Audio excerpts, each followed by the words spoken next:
Hello, नमस्कार, आदाब, सत श्री अकाल, गुड मॉर्निंग दोस्तों। जीएस वाले भैया आपका हार्दिक स्वागत एवं अभिनंदन करते हैं।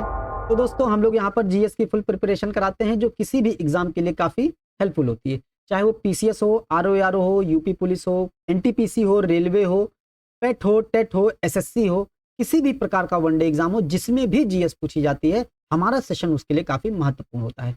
इंपॉर्टेंट इसलिए हो जाता है क्योंकि हम लोग पढ़ते ही इसी तरीके से हैं। पहले थ्योरीज पढ़ते हैं, फिर एमसीक्यूज लगाते हैं, फिर वन लाइनर लगाते हैं। थ्योरीज में ही मल्टीपल टाइम्स रिवीजन करते हैं, एमसीक्यूज में मल्टीपल टाइम्स रिवीजन करते हैं, वन लाइनर में मल्टीपल टाइम्स रिवीजन करते हैं। तो इसी तरीके से कई बार रिवीजन होता है और चीजें हमको याद होती हैं, और जब तक चीजें हमको याद नहीं होती तब तक हम एग्जाम में एग्जीक्यूट नहीं कर पाएंगे।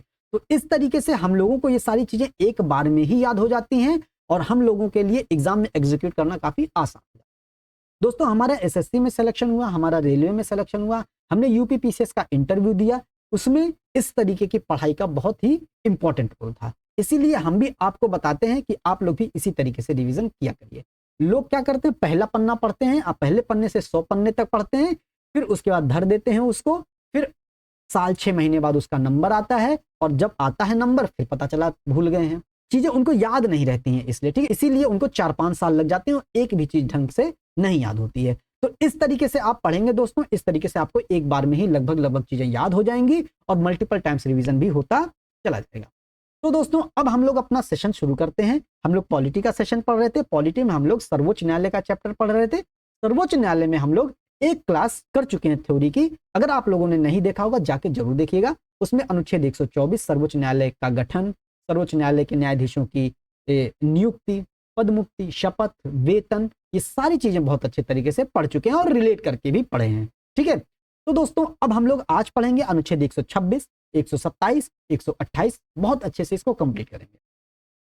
अनुच्छेद 126, 27, 28 में हम लोगों को अमूमन कंफ्यूजन होता है, आज सारा कंफ्यूजन दूर हो जाएगा। तो दोस्तों अनुच्छेद 126 में है कार्यकारी मुख्य न्यायाधीश की नियुक्ति।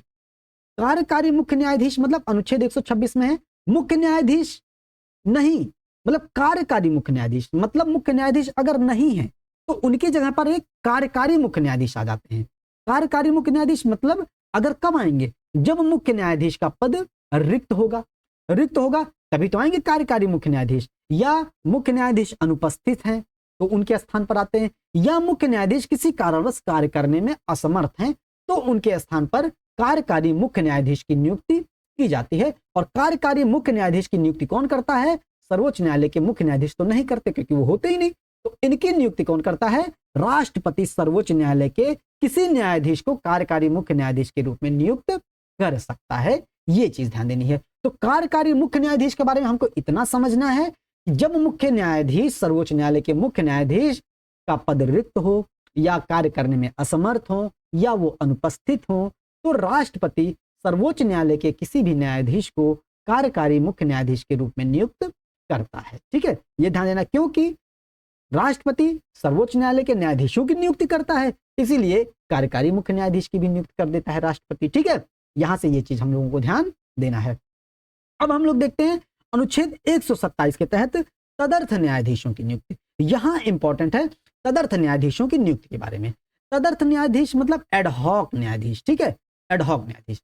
अब तदर्थ का मतलब क्या होता है, सिर्फ और सिर्फ इसके लिए, मतलब केवल किसी काम के लिए, केवल इसके वास्ते। और किसके वास्ते, जब गणपूर्ति ना हो रही हो, मतलब जब न्यायाधीशों का कोरम ना पूरा हो रहा हो। कोरम कितना होता है, 10% होता है। ठीक है, जब न्यायाधीशों का कोरम नहीं पूरा होता है तो केवल और केवल इसी के वास्ते एडहोक न्यायाधीशों की नियुक्ति की जाती है, और तदर्थ न्यायाधीश कहते हैं। और तदर्थ न्यायाधीश की नियुक्ति करते हैं कौन, ये ध्यान देना है, इसमें राष्ट्रपति नहीं करते हैं, इसमें करते हैं सर्वोच्च न्यायालय के मुख्य न्यायाधीश। ठीक है, क्योंकि मुख्य न्यायाधीश इसमें उपस्थित है, इसमें मुख्य न्यायाधीश उपस्थित है और तदर्थ न्यायाधीशों की नियुक्ति करनी है, तो तदर्थ न्यायाधीशों की नियुक्ति सर्वोच्च न्यायालय के मुख्य न्यायाधीश करते हैं, और नियुक्ति करने में राष्ट्रपति की सहमति लेते हैं। ये चीज ध्यान देनी है। ठीक है, अब यहां पर एक चीज और ध्यान देनी है कि मुख्य न्यायाधीश जो होता है वो तदर्थ न्यायाधीशों की नियुक्ति करते हैं, लेकिन तदर्थ न्यायाधीशों में किसकी नियुक्ति करेंगे, नियुक्ति दोस्तों उसी की करेंगे जो सर्वोच्च न्यायालय का न्यायाधीश बनने की योग्यता रखता हो। और योग्यता हम लोग पिछले क्लास में पढ़ चुके हैं। योग्यता क्या होती है, राष्ट्रपति की राय में यदि वो पारंगत विधिवेत्ता हो, या एक या एक से अधिक उच्च न्यायालय में लगातार 5 वर्ष तक न्यायाधीश रहा हो, या एक या एक से अधिक उच्च न्यायालय में लगातार 10 वर्ष तक अधिवक्ता रहा हो। ठीक है, तो ऐसी योग्यता रखने वाले व्यक्ति को जब सर्वोच्च न्यायालय का कोरम नहीं पूरा होता है, तब चीफ जस्टिस ऑफ इंडिया राष्ट्रपति की सहमति पर तदर्थ न्यायाधीशों की नियुक्ति करते हैं दोस्तों। ठीक है, ये ध्यान देना है। और तदर्थ न्यायाधीशों की नियुक्ति किसकी, कौन होगा उसमें? जाहिर सी बात है, उस समय तदर्थ न्यायाधीश वही नियुक्त किए जाएंगे जो उच्च न्यायालय में कार्यरत होंगे, है कि नहीं? उच्च न्यायालय में कार्यरत होंगे मतलब किसी उच्च न्यायालय में वो कार्य कर रहे होंगे, या तो लगातार 5 वर्ष से या तो लगातार 10 वर्ष से। लेकिन कर कहाँ रहे होंगे? किसी उच्च न्यायालय में ही तो कर रहे होंगे। तो अगर उच्च न्यायालय से वो तदर्थ न्यायाधीश के रूप में नियुक्त होते हैं तो उच्च न्यायालय का भी कार्य प्रभावित हो सकता है। इसीलिए उच्च न्यायालय के मुख्य न्यायमूर्ति से भी परामर्श लिया जाता है और सीजेआई जो होते हैं वो लिखित रूप से अनुरोध करते हैं। ठीक है, लिखित रूप से अनुरोध करते हैं कि तदर्थ न्यायाधीशों के रूप में किसी योग्यता को धारण करने वाले न्यायाधीश को या अधिवक्ता को तदर्थ न्यायाधीश के रूप में नियुक्त किए जाने का प्रावधान किया जाए दोस्तों। ठीक है, ये चीज हमको ध्यान देनी है अनुच्छेद 127 के तहत। अब किसकी नियुक्ति की जाती है बता चुके हैं, जो उच्चतम न्यायालय का न्यायाधीश बनने की योग्यता रखता हो। और प्राथमिकता किसको दी जाएगी? अब मान लीजिए उच्च न्यायालय का कोई न्यायाधीश है, उच्च न्यायालय का कोई न्यायाधीश है, उसको तदर्थ न्यायाधीश के रूप में नियुक्त किया गया। मतलब उच्च न्यायालय का कोई न्यायाधीश हो या उच्च न्यायालय का कोई अधिवक्ता हो जो सर्वोच्च न्यायालय का न्यायाधीश बनने की योग्यता रखता हो, उसको तदर्थ न्यायाधीश के रूप में नियुक्त किया गया है। अब वो ये नहीं कह सकता है कि मैं तो उच्च न्यायालय से आया हूं, मेरा उच्च न्यायालय का कोई काम पड़ा हुआ, पहले मैं उसको निपटाऊंगा। ऐसा नहीं है।